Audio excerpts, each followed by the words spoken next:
नमस्कार। डेयरी पशुओं के लिए बरसीम का महत्व एक महत्वपूर्ण विषय है। इस वीडियो में डेयरी पशुओं के लिए बरसीम के महत्व को समझाया गया है।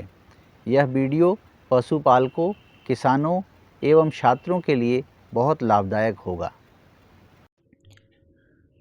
तो अब हम चर्चा करते हैं डेयरी पशुओं के लिए बरसीम का महत्व। जैसा कि हम ये जानते हैं कि पशुपालन व्यवसाय में पशुओं से अधिक दुग्ध उत्पादन लेने के लिए हरे चारे का विशेष महत्व होता है। पशुओं के आहार पर लगभग 70% व्यय होता है और हरा चारा उगाकर इस व्यय को कम करके अधिक लाभ अर्जित किया जा सकता है। बरसीम सर्दी के मौसम में पौष्टिक चारे का एक उत्तम स्रोत है।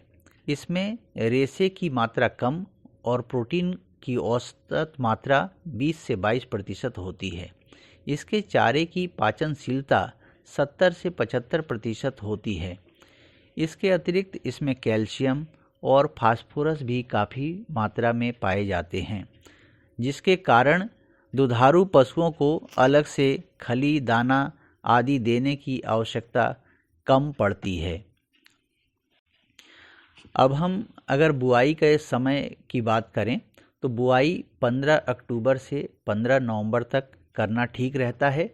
देर से अगर हम बुआई करते हैं बरसीम की तो कटाई की संख्या कम मिलेगी और इससे उपज भी प्रभावित होगी, उपज भी हमको कम मिलेगी।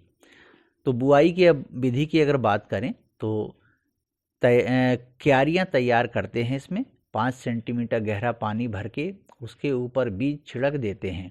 बुआई के 24 घंटे बाद क्यारी से जल निकाल देना चाहिए। जहां धान काटने में देर हो वहां बरसीम की उतेरा करना उचित होता है। इसमें धान कटने से 10 से 15 दिन पूर्व ही बरसीम को खड़ी फसल में छिड़काव विधि से बुआई करते हैं। अब बीज दर की अगर हम बात करें तो प्रति हेक्टेयर 25 से 30 किलोग्राम बीज बोना चाहिए। पहली कटाई में चारा की उपज अधिक लेने के लिए 1 किलोग्राम प्रति एकड़ चारे वाली RTB 16 सरसों का बीज बरसीम में मिलाकर बो देना चाहिए। अब हम बीज बोने के पहले बीजोपचार भी करना जरूरी होता है। प्रायः बरसीम के साथ कासनी का बीज मिला रहता है। मिश्रित बीज को 5 से 10% नमक के घोल में डाल देने से कासनी का बीज ऊपर तैरने लगता है। इसे छानकर अलग कर लेते हैं। बरसीम के बीज को नमक के घोल से तुरंत निकालकर साफ पानी से अच्छी तरह से धो लेना चाहिए। जब बीज बो देते हैं तो उसके बाद उसमें क्या खाद और उर्वरक डालना चाहिए। बरसीम में नाइट्रोजन की मात्रा की आवश्यकता कम पड़ती है, इसलिए सामान्यतया 25 किलोग्राम नाइट्रोजन, 80 किलोग्राम फास्फोरस और 20 किलोग्राम पोटास प्रति हेक्टेयर की दर से बोते समय खेत में छिड़क कर मिट्टी में अच्छी तरह मिला देना चाहिए। इसके बाद क्यारियां बनाकर पानी भरना चाहिए या अन्य विधि से बुआई करनी चाहिए। सिंचाई की बात करें तो पहली सिंचाई बीज अंकुरण के तुरंत बाद करनी चाहिए। बाद में प्रत्येक सप्ताह के अंतर पर 2 से 3 बार सिंचाई करनी चाहिए। इसके पश्चात फरवरी के अंत तक 20 दिन के अंतर पर सिंचाई करना चाहिए। मार्च से मई तक के अंतराल पर 10 दिन के अंतर पर सिंचाई करना आवश्यक होगा, क्योंकि गर्मी बढ़ने लगती है। सामान्यतः प्रत्येक कटाई के बाद सिंचाई अवश्य की जानी चाहिए। एक बार में लगभग 5 सेंटीमीटर से ज़्यादा पानी नहीं देना चाहिए।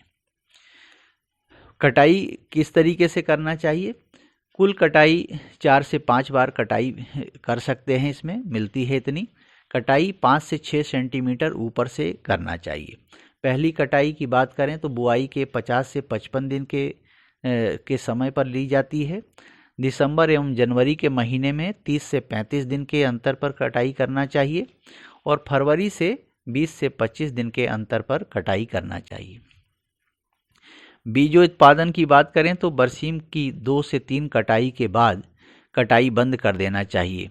फरवरी का अंतिम समय या मार्च का प्रथम सप्ताह उपयुक्त होता है इसके लिए।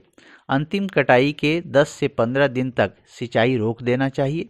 अधिक बार कटाई करने से बीज का उपज कम एवं जो बीज हमको मिलेगा वो भी कमज़ोर बीज तैयार होंगे।